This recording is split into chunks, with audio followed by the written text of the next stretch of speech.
2025, as I said at the start of the service day, shortest day of the year. Sunlight starts coming back, that'll be nice. We just had the longest day ever at the beginning of this chapter, Joshua chapter 10. This is Grace Lutheran Church in Lowell, Arkansas. We're studying Joshua, but we are in the middle of that chapter today.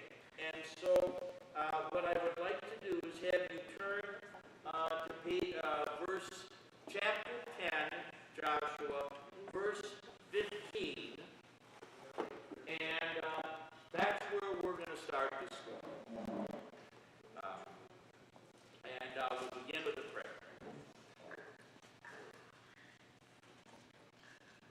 Heavenly Father, you have achieved great victories in our lives for us. The greatest one was that you gave us victory over unbelief when you placed your Spirit into our hearts. For almost all of us, that occurred when we were infants at our baptism.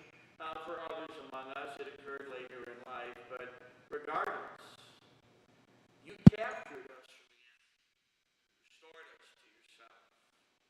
And you've given us victory after victory since then over sin when we repent and strive to do what's right. It's an ongoing war, and it's one that we will never avoid until we get to heaven. But we already do know the outcome. Because of Christ's death and resurrection for us, we are victors over our own sin, victors over physical and eternal death, victors over the power of the devil, victors to be a part of your kingdom, to serve you here until we praise you eternally in heaven. Now, we can't look forward to that day enough, but until it comes, help us to deal with all of the challenges in life, the spiritual, the material, the financial, the personal, the health challenges, all of those challenges. With the confidence that you are in control, just as you gave Israel victory after victory, you'll give us victory over all of these things too. And in the end, again, you will give us the greatest of all victories, victory over this sinful world when we get to be with you in heaven. Bless us now as we open your word for the application of our faith in Jesus' name. Okay. Anybody have any comments or questions to get started with in connection with the opening verses of this chapter? Where again, Joshua prays to the Lord stops the sun. That's the terminology that is used. How God did that, I don't think there's any way for us to explain. He just did it. A day longer than any other. That day is not done as we start our study here in verse 15. Joshua and Israel won the victory, and they all returned to their encampment. Kind of go back to the central location in Gilgal, which is sort of in the middle of Israel, the land of Canaan, actually. Now, if you look at verse 16, those 5 kings left, the 5 kings that had led the coalition against Israel, that were involved in this battle and victory.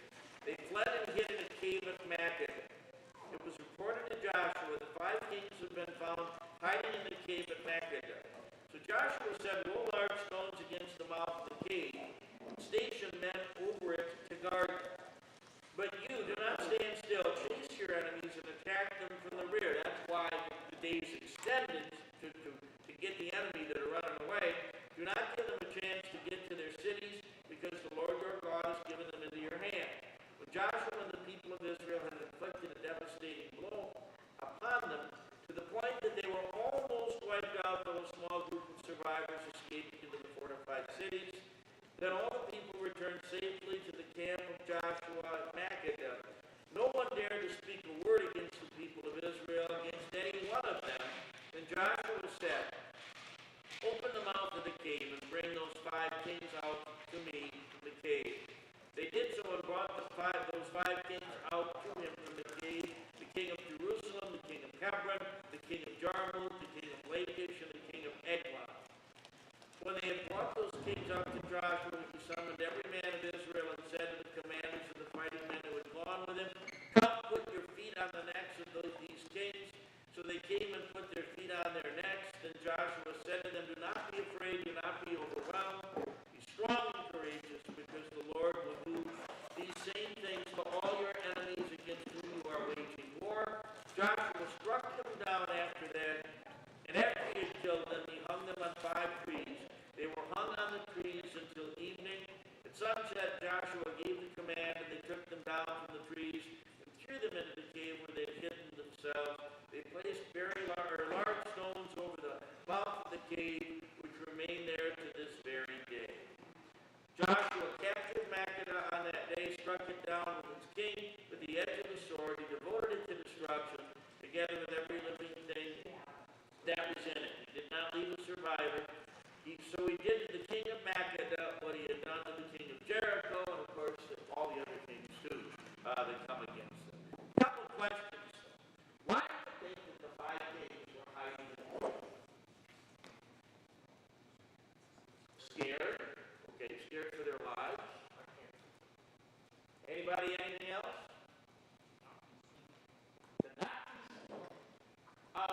They deserted their land. Kings are supposed to be in battle. They're supposed to be leading their troops. I mean, it's in all the movies, right? All kings ride up in front of their troops.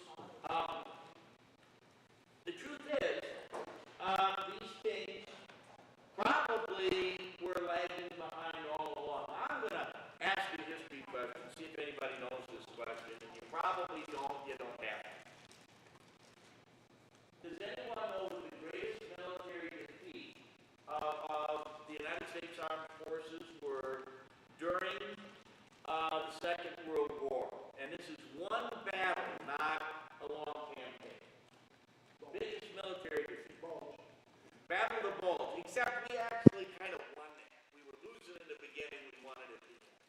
But that would be a good one. That was the largest battle, sort of combined thing that the military has ever won. Anybody else? Pearl Harbor would be a good one, except we only lost about 2100 people there. We only lost about 100 half.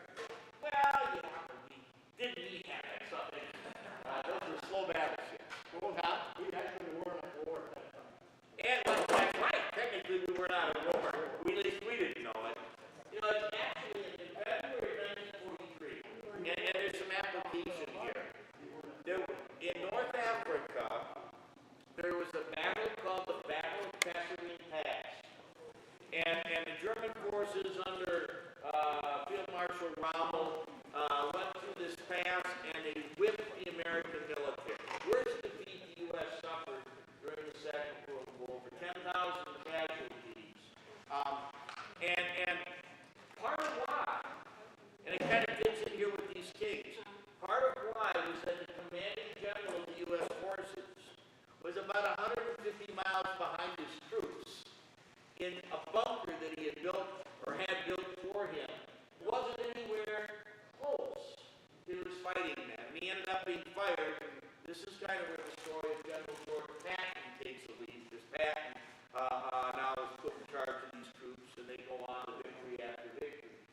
But he wasn't with his men where he was supposed to be. His name was Lloyd Friedenhall. These kings were not with their troops. They were cowards. You're right, I mean, they were afraid for their lives. But these men were cowards. For all the bravado that they might have presented in the beginning, when the fighting came, they cut and ran. And stupid to go into a cave. Because you can't get out. Mary's laughing right now. I mean, why would you go into a cave? Because they have emergency exits. They didn't have emergency exits or anything like that. And it's interesting, again, take the Second World War here, because when the Marines fought on the island of Iwo Jima, the Japanese fought them from caves, fought underground. They created all these tunnels and caves everywhere else. And one of the things that the Marines would try to do, and they became more successful at it as the battle advanced, the Japanese became more contained. They'd seal these people inside these caves and blow them up. And of course, they had escape routes until they didn't anymore. And there were Japanese on that island for about 3 years after the war ended, hiding in these caves yet. But here, these guys get sealed in. What a dumb thing to do, but people do dumb things. I'm certainly not immune to that either. So Joshua says, seal the cave up, and we'll come back to these guys later. Yes, sir. Steve. Interesting story, I don't mean to take away, but over in, there's 40, we had to land in Oklahoma, Iwo Jima,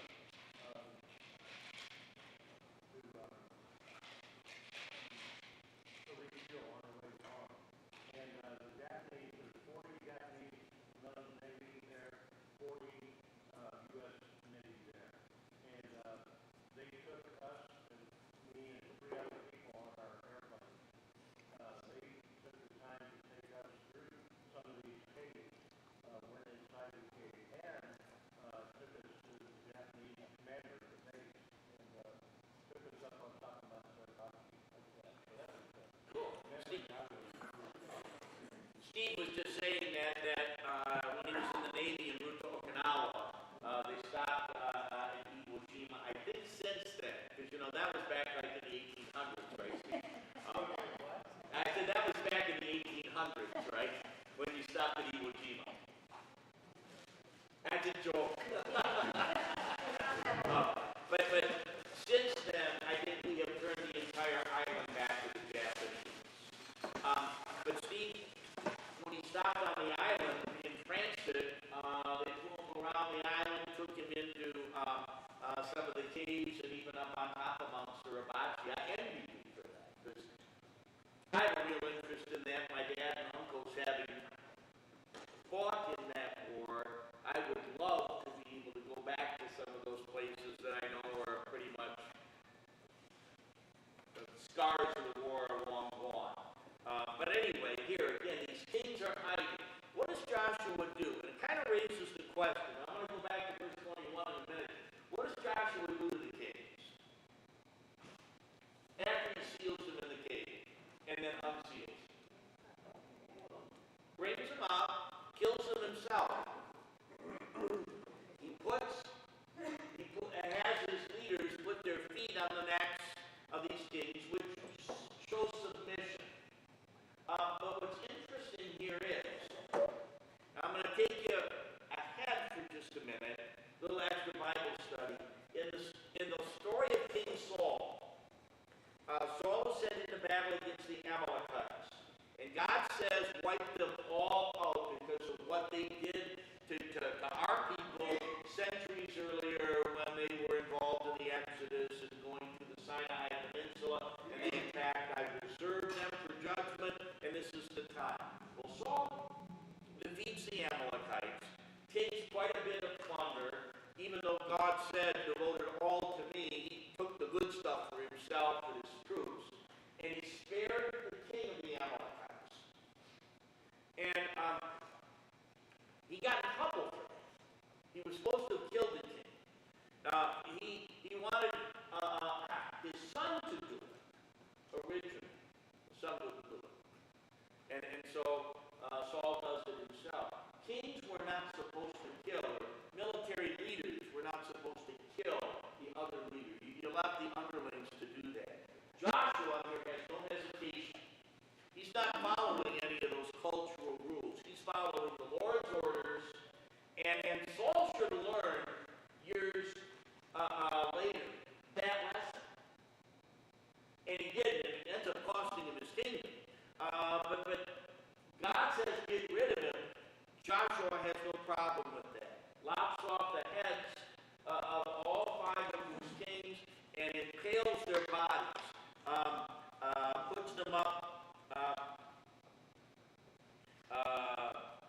in public, and then removes their bodies at the end of the day. You know why the bodies were removed at the end of the day after they had been impaled and hung up? They didn't want the wild animals to be, okay, that's a good one. They don't want the raccoons and the possums after them. Anybody else? Why kill these guys, hang their bodies up, and then in short order take them down and throw them back in the cave?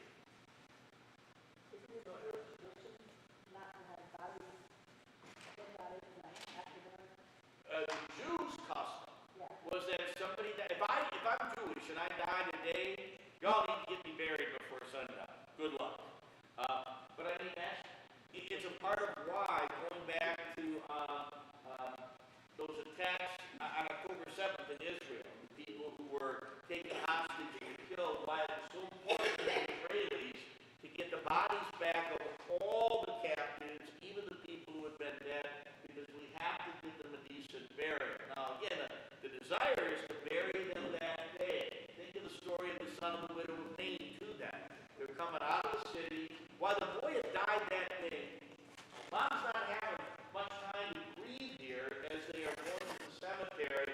Jesus, of course, comes up, raises the boy up, and gives him back to his mother. But we bury them the same day. And that was part of their custom. And even though these people were enemies, Joshua was going to follow through on that custom too. And they end up being put to cave. The point, though, is the Israelites defeated the southern coalition. The five most powerful cities in the southern area, today we would call that Judea, they were all defeated. The cities themselves were not conquered in the sense that the Israelites are going to occupy those cities. This is simply a war of destruction, eliminating the opponent's ability to wage war. And you do that by defeating their armies in battle and continuing to move on. You don't have it in the notes here, but this ends up being roughly a 7-year campaign going back and forth in Canaan, defeating all of these different kings of these coalitions of the little city-states. At the end of 7 years, their ability to wage war, resist, is ended. The cities, though, now have to be occupied after that by the people of Israel. So defeating, for example, defeating Lachish, defeating Hebron, the king, doesn't mean that the city is now controlled by the Israelites. And that actually is part of where we end up with some problems in the book of Joshua that become even bigger problems in the book of Judges. The Israelites don't occupy all of the cities immediately. That's not the problem. But when they come back, the cities have been reoccupied in some cases by these Canaanites, and the Israelites, tribe by tribe, as they're taking over the lands that they've been given now, don't get rid of the people who are left. And just like cancer, what happens is these Canaanites that are left end up becoming a great unspiritual influence on the people of Israel, to the point where very quickly the Israelites start worshiping idols. They did the job of Joshua. They defeated the enemies. Then it was up to each tribe to actually go back now to the assigned territories that they had and occupy the land in them and the cities. Like I said, the Canaanites kind of migrated back to some of these cities, and it was the tribes themselves at the very beginning of Judges that don't do the full job. Joshua has done his job. And once in a while, I think I've even been guilty of this, made the comment that even under Joshua, the Israelites didn't really finish the job. No, they did. Under Joshua, they finished the job of defeating the military. The occupation comes after Joshua lays down the mantle of leadership and hands it to each of the tribes now to take care of their territory. That they do not do. But if you go back to verse 21, I think this is worth mentioning. No one dared to speak a word against the people of Israel, against any one of them. The conquest is far from complete. The southern area, the midsection around Jericho and Ai, that's now, those military forces of the Canaanites have been defeated. There's a large coalition yet to the north. Better than half of the land still has to be taken. And yet, even up there, everybody's so afraid of the Israelites that they don't say anything against them. Doesn't mean that they weren't talking about them, and that they might not have been planning some way to fight against them, because the resistance goes on. But they're afraid of them. And they're afraid of them because God is fighting for them.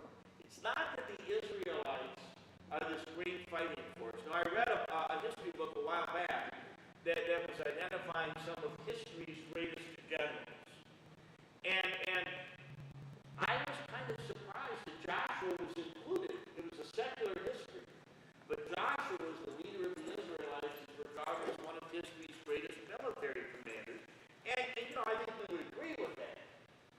Joshua had an edge. He had God. He couldn't lose because God had promised him victory after victory. In fact, if you look, I just lost the words here. Verse 25. Then Joshua said to them, now they're getting ready to kill kings. Do not be afraid, do not be overwhelmed. Be strong and courageous, because the Lord will do these same things to all your enemies against whom you are waging war. If this sounds similar, these are the very words that God spoke to Joshua at the beginning of the book. Now Moses is dead, we're told. God comes to Joshua and says, be strong and courageous, don't be afraid. I'm going to be with you. I'm going to bless you. I'm going to use you now to lead the Israelites to victory, but it's really me who's going to be doing the fighting. Don't worry about it. I think these are important words to take out of this story for me and for you. In fact, I think they're more important than whether the sun stopped or the earth stopped or however God made that day longer. Because these words apply to us. You're going into an operation, and maybe it's a sketchy operation. The doctor says, 50-50. Maybe it's not you going into the operation, it's your spouse or your child. And so you're worried you might be left alone or left behind. God says to us, be strong and courageous, do not be afraid. And that's not just in battle against the Canaanites. Again, that's illness, that's family problems. I don't know what's going to happen in our country in the years to come, and neither do you. Maybe we are heading for a golden age. Because the history books talk about certain countries and kingdoms and whatever that have these resurgences or renaissances. Maybe we're heading in that direction. But sometimes when these surges occur, then everything falls off the table, and immediately afterward, the nation becomes a third world country. That's what happened. God says to you and me, don't be afraid. Somebody mentioned to me the other day that and I'm not going to get this exactly right, but that there was some Islamic religious organization that the government has determined is a terrorist problem. And they are going to be withdrawing their tax exemption from that group. I don't know where this is all going. Again, I may have the story a little bit off. But I can understand why the government would do that. You don't want to support terrorists. And I don't know if any of this is in light of what's going on in Minnesota or not. However, they take that exemption or protection away from an Islamic terrorist group. What's to say that they don't come and take our exemptions away from us because we are not politically correct, which we're not as a church. This is a slippery slope, and they're true. And I think about this sometimes more than I should. So I need to be reminded here. Be strong and courageous. Don't be afraid. God's in control no matter what. It's, by the way, what the writer to the Hebrews was telling that Jewish congregation in our epistle lesson for this morning.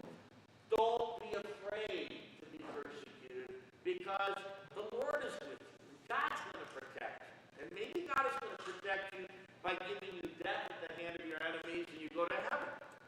That's not a bad thing. Maybe God is going to use you in different ways, but God is in control, and in the end, the forces of evil, including the devil, have already lost. And like I said, I need to remember that. And you do too.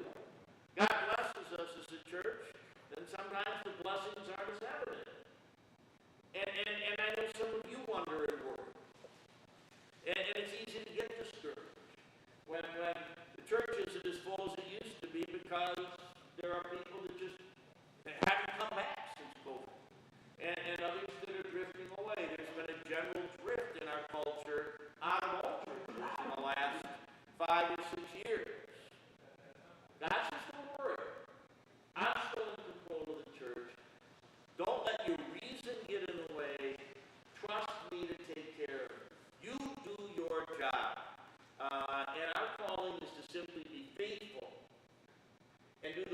God has given us and not be looking over our shoulders. Kind of like with Peter. Remember when Jesus took Peter for that walk at the end of John's Gospel? After Peter had denied Jesus, and he's out there, Peter, do you love me? Peter, do you love me? Peter, do you love me? And Peter goes, Lord, I love you. And John's following behind. I've always wondered about John. Kind of almost a Budinsky, I wonder. Because he certainly ends up in some spots in the Gospels that don't make him look all that big. But John is following behind, and Peter looks behind and says, well, what about him? The one that's trying to eavesdrop on our conversation. And Jesus says, what business is it of yours what I do with him? You follow me. Don't worry about John. Just be faithful. That's what he calls us to do too. And by the way, and again, I need to remember this so it's the pot calling the kettle black here. Instead of looking over our shoulders, whenever we're involved in any task here at church or interacting with each other, don't look over your shoulder wondering where everybody else is or isn't. Just do the job God's given you. And be grateful for the privilege. And don't grumble and grouse. That was what Peter was doing. What about John? Your buddy. Jesus says it's not your business what I do with them. You follow me. Be faithful. That's what Joshua is telling the people here. Just be faithful. Be strong. Be courageous. God's got this taken care of. Yes, ma'am. Just a comment. Example, Cuba had a strong Lutheran church presence in Cuba and El Paso, where they lost it right after they strong were a real church that didn't have buildings, that didn't have anything, they lost it all. That was back in the late 1959.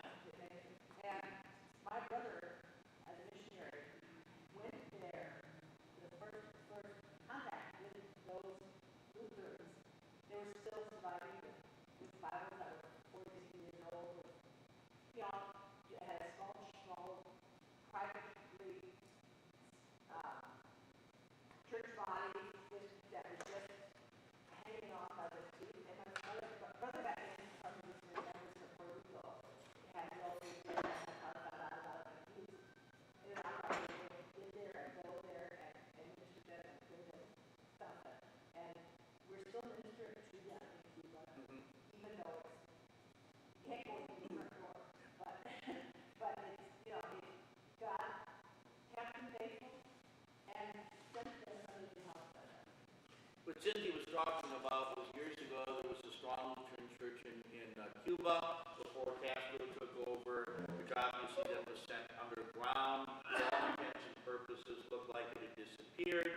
Her brother, who was a missionary in Puerto Rico, years later was put in contact with some people and got in there to find out the church hadn't disappeared. It's just gone underground.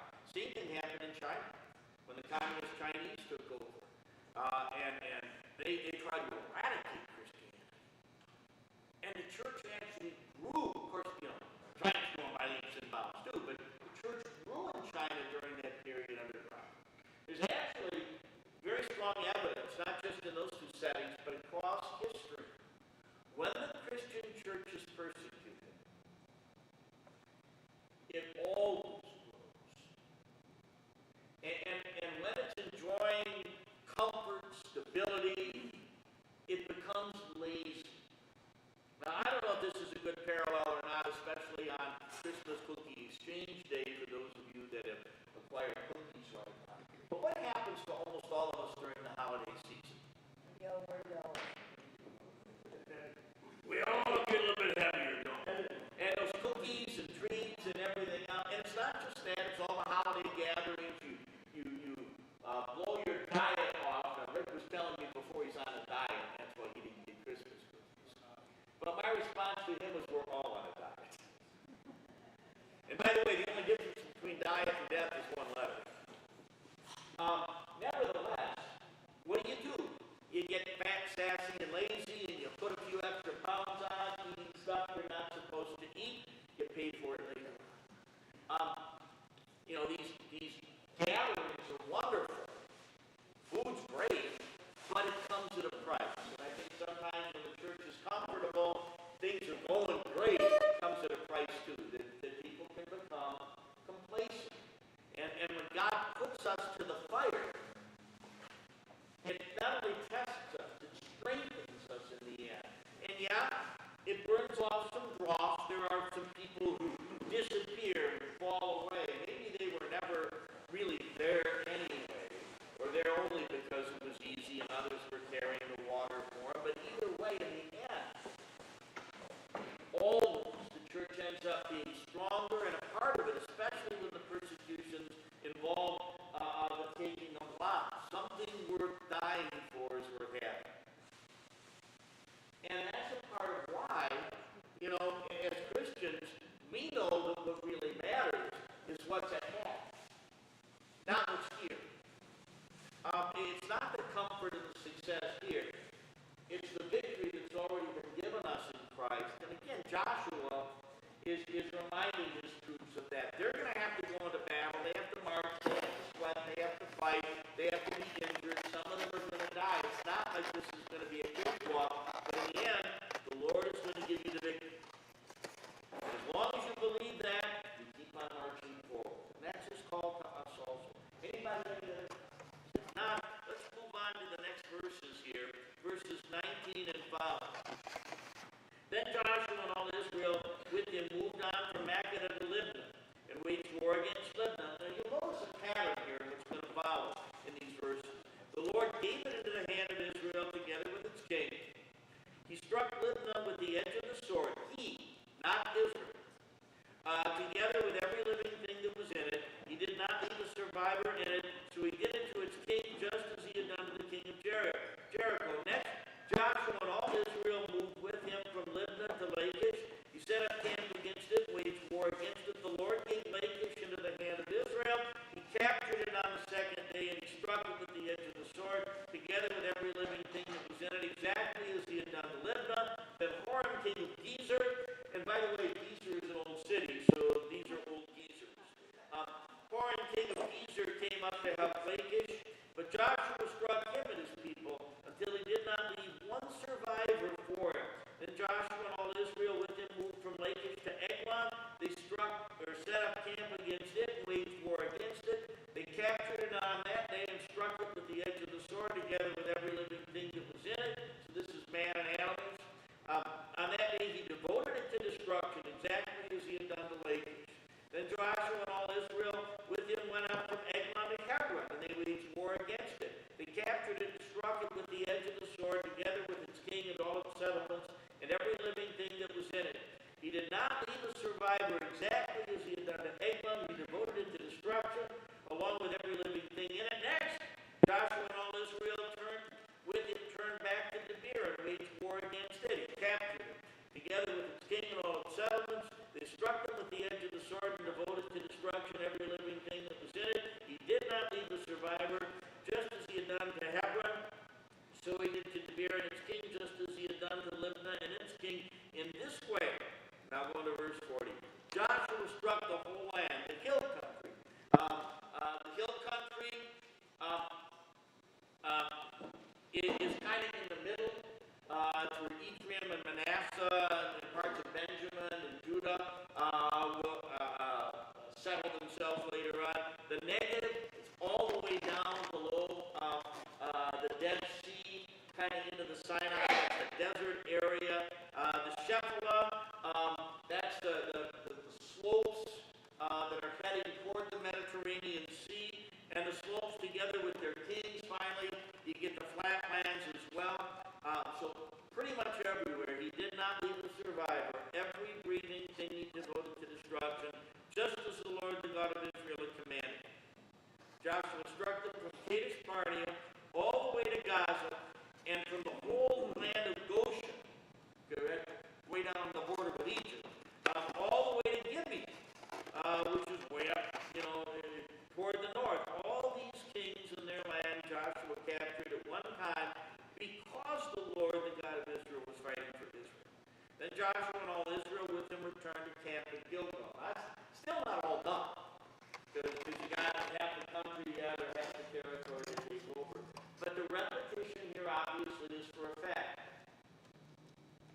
And the point is doesn't matter who the opposition is, what the king is, what the city is. The Israelites keep doing the same thing. They set up camp against the city. They wage war against the city. Its king, all of its inhabitants, and pretty much everything else is devoted to destruction. These are whole or all offerings. This is where it's totally devoted to God. After all, God's given them the victory. And then after they win here, they go there and there and there. It's a succession of victories. The record is written here to remind Joshua's successors that the land had come from God, that they didn't own it. Moses had prepared them for that much earlier. When he said in chapters 6 and 8 of Deuteronomy, when you get into the land, you make it your own, and you settle in cities that you didn't build, and you eat produce from vineyards that you didn't plant, don't forget, this all comes from God. And they forgot. And I forget. And you forget something. I work for it. Well, yeah, you do. But it's God who gave you it. Because God owns it. God doesn't even really give it to us. He just loans it to us for a while. And it all goes back to him. Or it's passed on maybe to others, but again, they didn't work for it. God provided it, maybe through our efforts. But it's always God's blessings and God's successes. And when God gets the credit, God's people are actually a lot more confident. When we feel that the burden has to be carried by us, whatever the circumstances are, at home, at church, elsewhere, then we get weighed down. And we begin to worry and fret and fear. God's got this. And I go back to my favorite passage from Romans 8. In all things, God works for the good of those who love him. The promise there is, as long as I love God, as long as you love God, whatever happens in life, it's good. I'm trying to remember that this afternoon when the Lions played the Pittsburgh Steelers. The Lions have to win 3 in a row. Some teams have to lose along the way for my guys to get into the playoffs. It might not happen, and I'm being somewhat facetious here. You know, it's all good in the end. Whatever you root for, or if you don't root for anything, get over it. I think sometimes we live and die too much by whatever is in the news. And we should just take every day as the blessing that it is from God, every circumstance, and celebrate. And not worry about tomorrow. Let tomorrow, Jesus says, worry about itself. Each day has enough trouble of its own. Well, here again, the Israelites, they clear up the money. And one thought, Mary, were you going to ask something? So one thought here, and Mary will ask the question, then we'll come back to it. What do you think of all these people getting killed? The king dies, everybody in the city dies, the animals die, the women, the children die. What do you think about it? But yes, maybe.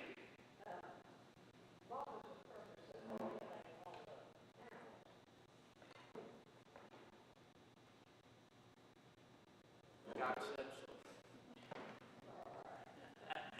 It's kind of like when you were a little girl and you came to your father or mother and said, "Why do I have to go to bed now?" "Because I said so, Mary." Which is the parents' way of saying, "I don't know the answer."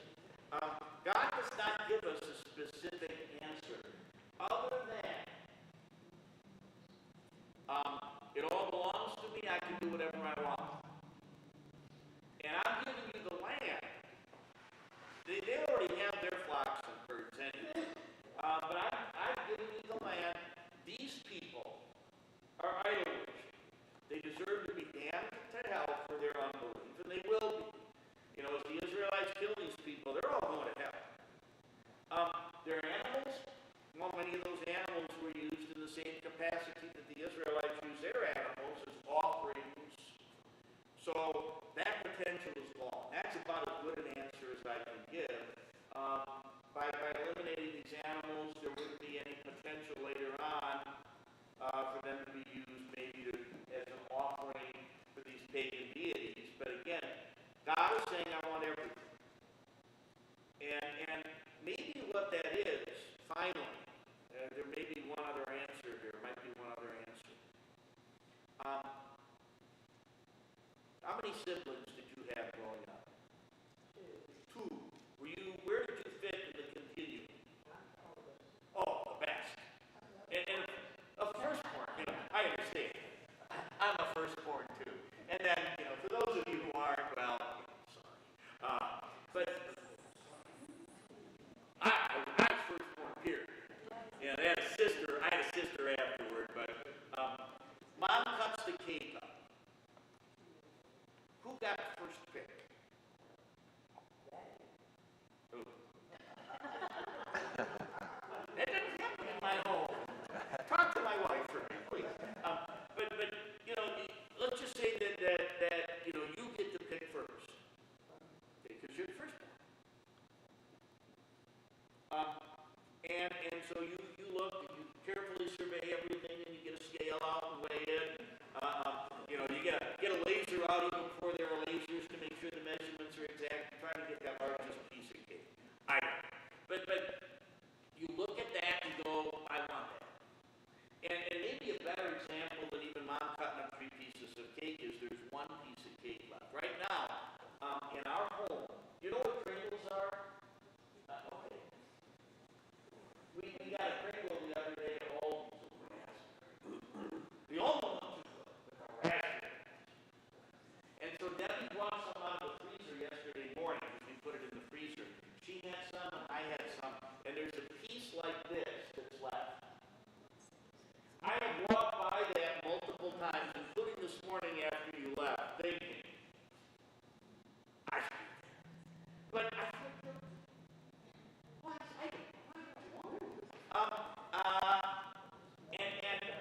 Well, yeah, but once I eat it, it's gone. So, I feel guilty because I probably should let my wife have it, who doesn't really want it that badly, but you look at something that's attractive. I want that. I want the biggest piece of cake. I want that piece of cream. I do want it. Okay. The Israelites, in conquering these various cities, hey man, kind of like Achan was at Jericho. That's a nice piece of Babylonian clothing. I would like that for myself. Oh, some silver and gold. I would like that for myself. This donkey over here is a pretty nice donkey. Remember, donkeys were kind of like the BMWs of the day. They were prestigious vehicles. I want that for me. And God is saying to them, no, it's not yours. It's mine. And you show me that you worship me and trust me by denying yourself any of this nice stuff. So by giving it all up, it was an act of worship on their part and trust. Catch you, Marisol, in a second. But that's how you and I are supposed to give our offerings. My offerings to God should not be predicated on a mere number. What I gave last week or last month or last year. Shouldn't be predicated even upon a percentage, if you are a percentage giver. What my offering should be predicated upon is my trust in and gratitude to God. My trust that He will continue to provide for me, my gratitude for His generosity. That moves me to give. And if I give to God that way, I'm not going to give Him leftovers. I'm not going to cover everything in my budget, my expense list first, and what do I have left for God? That's what the Israelites are doing here. The Olah, the total first offering is to God. And God promises, I'll take care of you in every other area. Sorry, Marisol, what were you going to say? I was going to say that. Not all of that, but I was saying that... Well, you know what? You talk too much. Well, I use that word. Well, I was thinking in the sense of He's giving them this land, but a purification of the land, getting rid of everything that isn't pertaining to them. Yeah. But also, if they were to keep that livestock previously was for them in the mentality used for their pagan worship. Right. So then it's not first fruit. Right. It was an afterthought. Well, for the pagans, it was devoted to their... Yeah,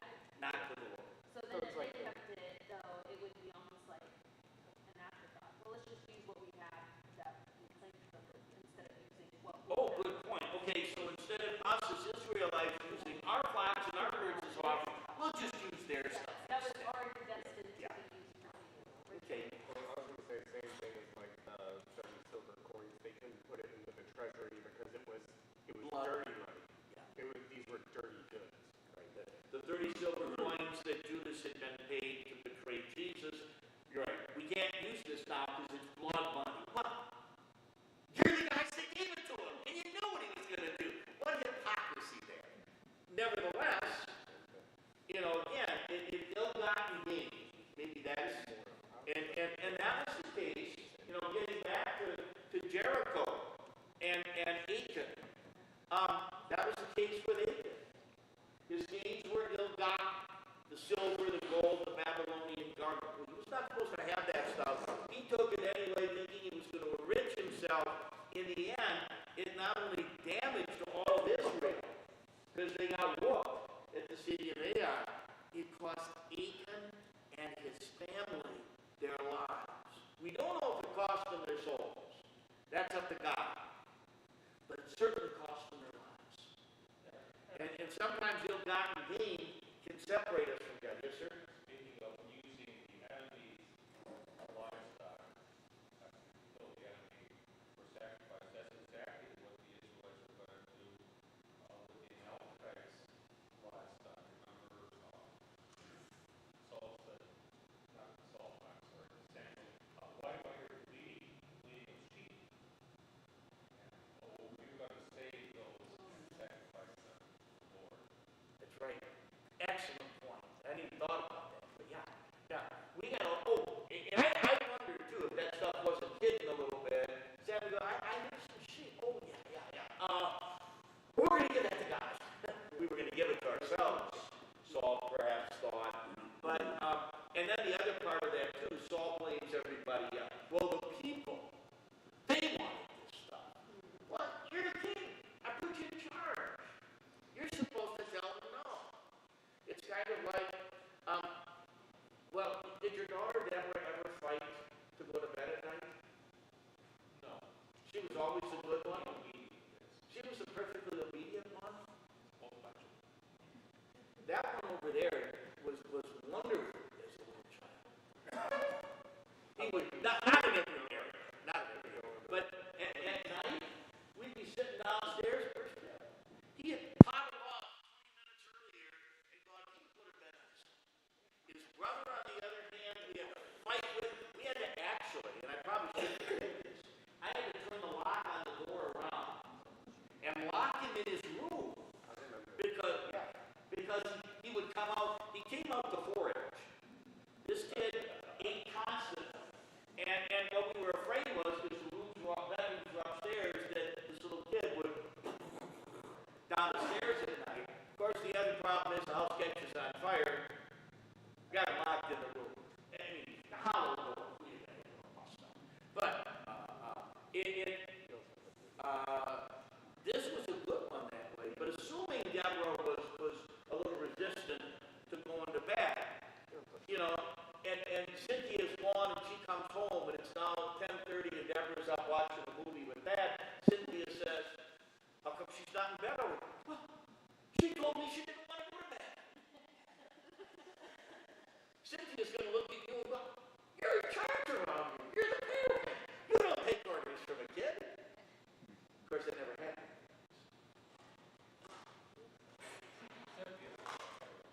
Yeah.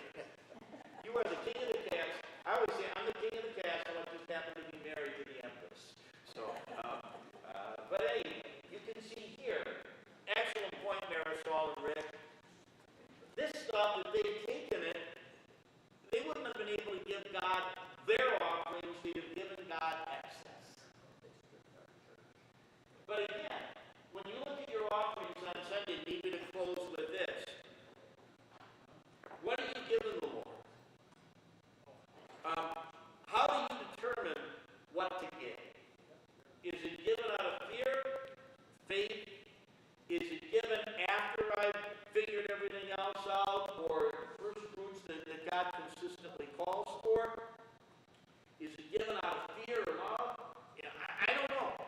And I know that as sinful human beings, we're often conflicted when it comes not just to offerings that are monetary, but other offerings as well. The sinful nature gets involved too. It's part of why Isaiah says we're all as an unclean thing, and our righteousness is the good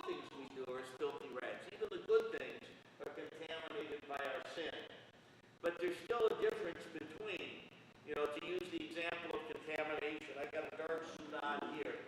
There's a difference between me covering my pants with powdered sugar and a couple specks of powdered sugar getting on my pants as I'm eating something and I have to clean it off and then some dribbles over here. If I'm living a repentant life, as the sin pops up, I want to be working to get rid of it, not just covering myself in it and going, oh well. So here too, we aren't going to be perfect in the services that we render, the obedience that we give, the offerings that we bring, but we should be striving to improve by looking circumspectly. What is my attitude, my approach? What are my priorities? And that's part of what the Israelites are being taught here in a very, very clear way. This all belongs to God. And yet they didn't suffer. God has given them the land. And all kinds of great things in that. It's not that they were losing. They were worshiping. And that's what we get the privilege of being able to do too. But it's time to close. A couple minutes past. So thank you for watching. Thank you for being here. Let's close with a blessing. May the grace of the Lord Jesus Christ, the love of God the Father, and the fellowship of the Holy Spirit be with us all. Amen. We will pick things up next week with chapter 11 and the victories against the Northern Coalition. Thank you.